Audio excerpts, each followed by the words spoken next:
Hello, പറയുന്നേ. നിനക്ക് സുഖം തന്നെയല്ലേ ശാന്തി? ആ, എനിക്ക് കുഴപ്പമൊന്നുമില്ല. ശരി, ഇപ്പൊ എന്ത് ചെയ്യാ? ഒന്നും ചെയ്യുന്നില്ല, ഇവിടെ വെറുതെ ഇരിക്കുക. ശരി ശരി, പുതിയതായിട്ടൊരു ജോലിക്ക് വന്നില്ലേ? അവൻ നല്ലപോലെ പണിയൊക്കെ എടുക്കുന്നുണ്ടോ? അവൻ വളരെ നന്നായിട്ട് ജോലി ചെയ്യുന്നുണ്ട്. നിങ്ങളാണ് അവനെ ആവശ്യമില്ലാതെ സംശയിച്ചത്. അങ്ങനെയാണോ? നീ ആഗ്രഹിച്ച പോലെ തന്നെ നല്ലൊരു പണിക്കാരനെ കിട്ടിയല്ലോ. അതേന്നേ. ശരി, അല്ല മോളെവിടെ? അവള് കോളേജിൽ പോയോ? ആന്നേ, ഇപ്പഴാ അവള് പോയത്. ആ ശരി, ഇനി ഒരു അടുത്ത 2-3 മാസത്തില് അവളുടെ കോളേജിലെ പഠിത്തമൊക്കെ തീരുമല്ലേ? ആ, അതേന്നേ. അവിടെ പഠിത്തം തീർന്നു കഴിഞ്ഞ ഉടൻ തന്നെ നമുക്കവിടെ കല്യാണം നടത്തണം. എന്റെ കൂടെ ജോലി ചെയ്യുന്ന ഒരാളുടെ മകൻ അവിടെ നാട്ടിലുണ്ട്. അവൻ വലിയൊരു IT കമ്പനി നടത്തിക്കൊണ്ടിരിക്കുക. ആ പയ്യൻ നമ്മുടെ മകൾക്ക് നല്ല ചേർച്ചയായിരിക്കും. ഞാൻ അക്കാര്യം അവരോടൊന്ന് സംസാരിക്കാൻ വേണ്ടി ഇരിക്കുകയാണ്. അവര് നമ്മളെ പോലെ തന്നെ വലിയ തറവാട്ടുകാരൊക്കെ തന്നെയാ. നിനക്ക് സന്തോഷമായോ? നമ്മുടെ മകളെ ആ കുടുംബത്തിലേക്ക് അയക്കുകയാണെങ്കിൽ അവളുടെ ജീവിതവും സന്തോഷകരമായി തീരും. എന്താ നിന്റെ അഭിപ്രായം? ഓക്കേന്നേ, തീർച്ചയായും ചെയ്യാം. ശരി, ഞാൻ എത്രയും പെട്ടെന്ന് തന്നെ ഇക്കാര്യം അവരോട് സംസാരിക്കാം. ഒന്ന് ക്ഷമിക്കുന്നേ, ആദ്യം അവളുടെ കോളേജ് തീരട്ടെ, എന്നിട്ടാവാൻ ബാക്കി. അത് ശരിയാ, നീ പറഞ്ഞത് കറക്റ്റാ. ആദ്യം അവളുടെ ക്ലാസ് കഴിയട്ടെ. ശരി, ഞാൻ വെക്കട്ടെ. വൈകുന്നേരം കോൾ ചെയ്യാവേ.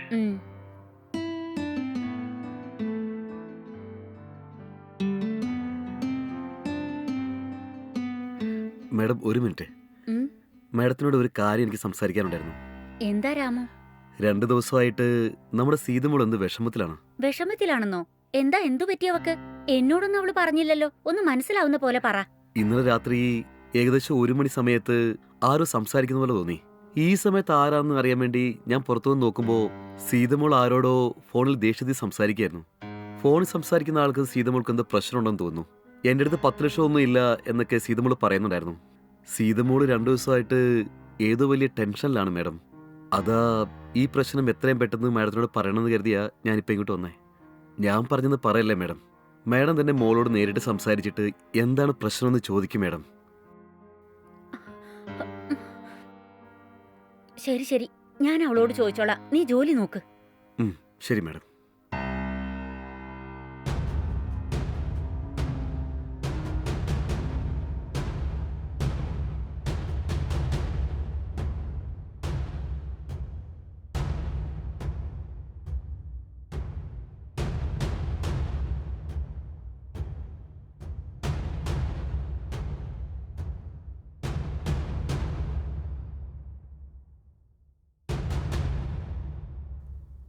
രാമു, ചായ എടുത്തോണ്ട് വാ.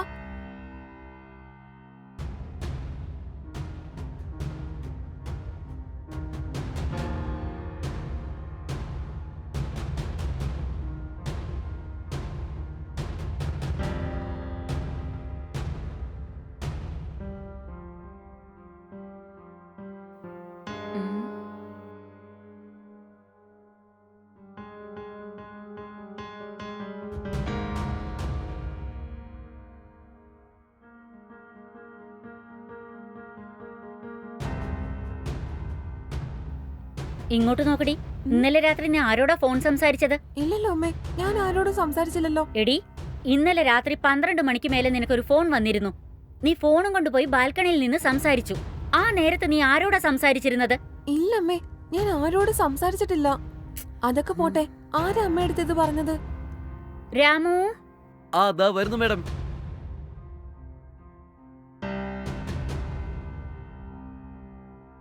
എന്താ വിളിച്ചേ മാഡം? നീ ഇവിടെ നിക്ക് രാമു. എടി, നീ ഇപ്പൊ പറ, രാത്രി ആരോടാ സംസാരിച്ചത്? രാത്രി 12 മണിക്ക് നീ ആരോടാ സംസാരിച്ചത്? എന്തിനാ അൺടൈമിൽ ഫോൺ ചെയ്തത്? അതവിടെ നിക്കട്ടെ, ഇയാളാണ് അമ്മയടുത്ത് പറഞ്ഞത്. ഇയാള് പറയുന്നത് കേട്ട് എന്നെ സംശയിക്കുവാണോ? ഏയ്, ഇതൊക്കെ തന്റെ ജോലിയാണോ? തന്റെ ജോലി മാത്രം നോക്ക്. ആവശ്യമില്ലാത്ത കാര്യങ്ങളൊന്നും നോക്കണ്ട. പ്രധാനമായിട്ട് എന്റെ കാര്യത്തിൽ താൻ തലയിടരുത്, മനസ്സിലായോ? ഇത് നോക്കടി, ആദ്യം ഞാൻ ചോദിച്ചതിന് മറുപടി പറ. ആവശ്യമില്ലാതെ നീ എന്തിനാ അവനോട് ദേഷ്യപ്പെടുന്നത്? രാമു, നീ പോയി ജോലി നോക്കിക്കോ. ശരി മാഡം. മര്യാദയ്ക്ക് നീ സത്യം പറഞ്ഞോ. ആരാ നിനക്ക് ആ നേരത്തെ ഫോൺ ചെയ്തത്? അതെ, എന്റെ കൂടെ പഠിക്കുന്ന ഫ്രണ്ടിന്റെ വീട്ടിൽ ചെറിയൊരു പ്രശ്നം ഉണ്ടായി. അവളാ എന്നെ വിളിച്ചത്. അവളോട് സംസാരിച്ചൊന്ന് സമാധാനിപ്പിച്ചതാ, അത്രേ ഉള്ളു. അങ്ങനെയാണോ? അപ്പൊ നിനക്കത് ആദ്യം പറയായിരുന്നില്ലേ? ശരി, നീ ആദ്യം ചോദിച്ചപ്പോ എന്താ ഫോൺ സംസാരിച്ചില്ലെന്ന് പറഞ്ഞ്? ശരി ശരി, പോയി ഫ്രഷ് ആവ്.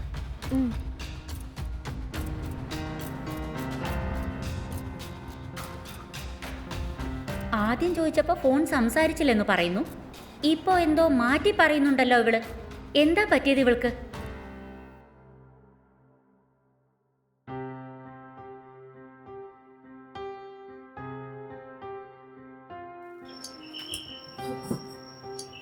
ആ വാ മോളെ.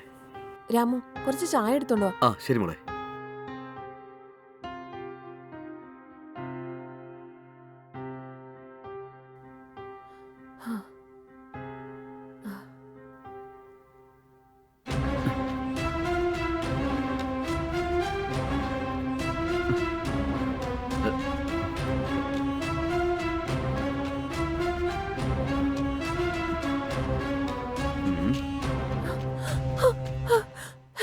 എന്താണ് വീട്ടിലേക്ക് വന്നിരിക്കുന്നത്? എടീ, ഞാൻ നിന്നോട് കാശ് ചോദിച്ച് എത്ര ദിവസമായി? ഡാ, ഞാൻ നിന്നോട് പറഞ്ഞില്ല എന്റെ കയ്യിൽ പൈസ ഇല്ലെന്ന്. പ്ലീസ് ഡാ, എന്നെ ഒന്ന് മനസ്സിലാക്ക്. എന്റെ കയ്യിൽ 1 രൂപ പോലും ഇല്ല. ഇങ്ങോട്ട് നോക്കിയേ, ശരിക്കും ഇപ്പൊ തന്നെ കാശ് വന്നാണോ? ഡാ പ്ലീസ് ഡാ, ആദ്യം ഇവിടെ നിന്ന് പോവാൻ നോക്ക്. പറ്റില്ല, നീ ആദ്യം കാശ് താ. ഡാ പറയുന്നത് മനസ്സിലാക്ക്, ആദ്യം ഇവിടുന്ന് പോ.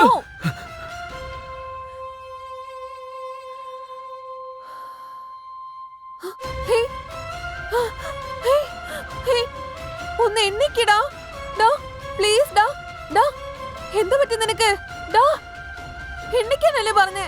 ഡാ എന്താ പറ്റി നിനക്ക്? ഡാ ദൈവം ഇതൊന്ന് മോളെ. എണ്ണിക്ക്. ആരാ മോളെ ഇത്? ഇയാൾക്ക് ഇതെന്താ പറ്റിയേ? എന്തിനാ ഇങ്ങനെ കിടക്കുന്നേ? അയ്യോ ദൈവമേ, അയ്യോ ഇപ്പൊ ഞാൻ എന്താ ചെയ്യും ഒന്നും മനസ്സിലാവുന്നില്ലല്ലോ. അയ്യോ മോളെ ആരാ ഇത്? എന്താ പറ്റിയത്? അയ്യോ ഇവൻ എന്താ പറ്റിയെന്ന് മനസ്സിലാവുന്നില്ലല്ലോ. മോളെ ആദ്യം കരച്ചിലെടുത്ത് എന്നിട്ട് കാര്യം എന്താന്ന് പറയേ. ഞാൻ ഇവനെ കുറച്ചുനാള് സ്നേഹിച്ചിരുന്നു. അതിനുശേഷം ഇവൻ നല്ലവനല്ലാന്ന് മനസ്സിലായത്. ഇവൻ ഒരുപാട് പെണ്ണുങ്ങളുടെ കൂടെ അഫയർ ഉണ്ടായിരുന്നു. അത് മാത്രമല്ല ഇവൻ ഡ്രഗ്സും യൂസ് ചെയ്യുന്നുണ്ടായിരുന്നു. ഇവനൊരു വൃത്തി കിട്ടുവനാ. അത് കാരണം ഞാൻ ഇവന്റെ കൂടെയുള്ള എല്ലാ ബന്ധവും നിർത്തി. പക്ഷെ ഇപ്പൊ ഇടയ്ക്കിടയ്ക്ക് ഫോൺ ചെയ്ത് പൈസ വേണോന്ന് പറഞ്ഞ് ശല്യം ചെയ്തോണ്ടിരിക്കുക. എന്റെ കയ്യിൽ പൈസ ഒന്നും ഇല്ലെന്ന് കൊറേ പ്രാവശ്യം പറഞ്ഞ്, പക്ഷെ ഡെയിലി പൈസ വേണമെന്ന് പറഞ്ഞ് ടോർച്ചർ ചെയ്തോണ്ടിരിക്കുക. അന്ന് രാത്രി ഞാൻ ഇവന്റെ അടുത്താ സംസാരിച്ചത്. നിങ്ങളും അന്ന് രാത്രി കണ്ടതല്ലേ? ഇപ്പൊ നോക്കിക്കഴിഞ്ഞ് വീട്ടിലോട്ട് വരാനും തുടങ്ങിയിരിക്കുന്നു. ഇവിടുന്ന് പോന്ന് പറഞ്ഞ് തള്ളി വിട്ടതാ. താഴെ വീണ് വരിപ്പോ എണ്ണിക്കുന്ന പോലും ഇല്ല. എന്റെ മോളെ ഈ ആള് മരിച്ചുപോയെന്നാ തോന്നുന്നേ. അയ്യോ, ഈ കാര്യം പോലീസ് വല്ല അറിഞ്ഞു കഴിഞ്ഞാൽ മാനം തന്നെ പോവും. അയ്യോ ദൈവമേ, ഇപ്പൊ ഞാൻ എന്താ ചെയ്യാ?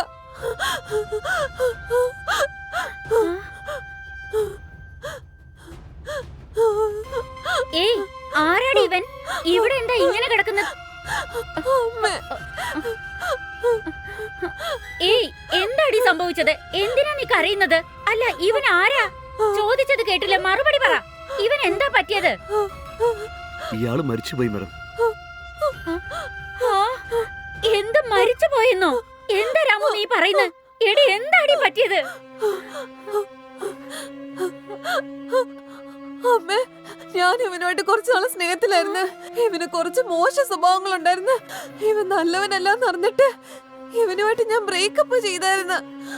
അന്ന് തൊട്ട് എന്നെ ഇടയ്ക്കിടയ്ക്ക് ഫോൺ ചെയ്ത് 10 ലക്ഷം രൂപ ചോദിച്ചോണ്ടിരിക്കുവായിരുന്നു. ഞാൻ ഒരുപാട് പ്രാവശ്യം ഇവനോട് പൈസ ഇല്ലെന്ന് പറഞ്ഞിട്ട് ഇവ കേട്ടത് പോലും ഇല്ല. അന്ന് രാത്രി പോലും ഞാൻ ഇവനോടാ സംസാരിച്ചോണ്ടിരുന്നേ. അതാ രാമു കണ്ടിട്ട് അമ്മയോട് പറഞ്ഞത്. ഇന്നിവൻ വീട്ടിൽ തന്നെ വന്നിട്ട് കാശ് ചോദിച്ചിരിക്കുക. ഇവിടുന്ന് പോന്ന് പറഞ്ഞിട്ട് തള്ളി വിട്ടതാ. താഴെ വീണിട്ട് അവൻ എണ്ണിക്കുന്ന പോലും ഇല്ല അമ്മേ. ഞാൻ വേണോന്ന് വെച്ചിട്ടൊന്നും ചെയ്തില്ല അമ്മേ. അയ്യോ നീ ഇങ്ങനെയൊക്കെ ചെയ്തല്ലോടി. ഇനിയിപ്പൊ നമ്മൾ എന്താ ചെയ്യാ? നമ്മുടെ കുടുംബത്തിന്റെ മാനം തന്നെ പോയല്ലോടി. നിന്റെ അച്ഛൻ ചോദിച്ചിട്ടുണ്ടെങ്കിൽ ഞാൻ എന്താ മറുപടി പറയാ? അയ്യോ എന്റെ ദൈവമേ, എന്റെ മോളുടെ ജീവിതം പോയല്ലോ. മാഡം ഒരു മിനിറ്റ്, ഇങ്ങനെ വിഷമിച്ചിട്ട് കാര്യമില്ല. നിങ്ങള് എത്രയും പെട്ടെന്ന് പോലീസിന് ഫോൺ ചെയ്ത് വരാൻ പറ. അവരിവിടെ വന്നതിന് ശേഷം ഇവൻ ഈ വീട്ടിൽ മോഷ്ടിക്കാൻ കയറിയതാണ്. അത് കണ്ടിട്ട് ഞാന് ഇവനുമായി വഴക്കുണ്ടായി അങ്ങനെ തള്ളിയിട്ടപ്പോ തലയെന്ന് ഇടിച്ച് മരിച്ചതാണെന്ന് പറയാം. ഇവനെ കൊന്നത് ഞാനാണെന്ന് അവരോട് പറഞ്ഞോളാം മാഡം. അവരതിന് എന്ത് ശിക്ഷ തന്നാലും ഞാനത് മേടിച്ചോളാം മാഡം. നിങ്ങളിതിനെ കുറിച്ച് പേടിക്കണ്ട. ജീവിതം തന്നെ വെറുത്തുപോയി എനിക്ക് ജോലി എന്ന് രക്ഷിച്ചത് നിങ്ങളാ. അപ്പൊ നിങ്ങൾക്കൊരു പ്രശ്നം വരുമ്പോ ഞാൻ സഹായിക്കണ്ടേ? അയ്യോ രാമു, ഇവള് ചെയ്ത തെറ്റിന് നീ എന്തിനാ ശിക്ഷ ഏൽക്കുന്നത്? ഇത് നോക്ക് മാഡം, ഞാൻ പറയുന്ന പോലെ തന്നെ ചെയ്യേ. എനിക്ക് ശിക്ഷ കിട്ടി ഒരുപക്ഷെ ഞാൻ ജയിലിൽ പോവാണെങ്കിൽ നിങ്ങൾ എങ്ങനെയെങ്കിലും എന്നെ പുറത്തു കൊണ്ടുവരണം മാഡം. എനിക്കത് മാത്രം മതി. വളരെ നന്ദി രാമു. ഈ സഹായം ഞാൻ ഒരിക്കലും മറക്കില്ല. ഇങ്ങനെ തുടരേണ്ട കാര്യമില്ല മാഡം. മാഡത്തിന്റെ ഫോണിൽ ഞാൻ പോലീസിനെ വിളിക്കട്ടെ?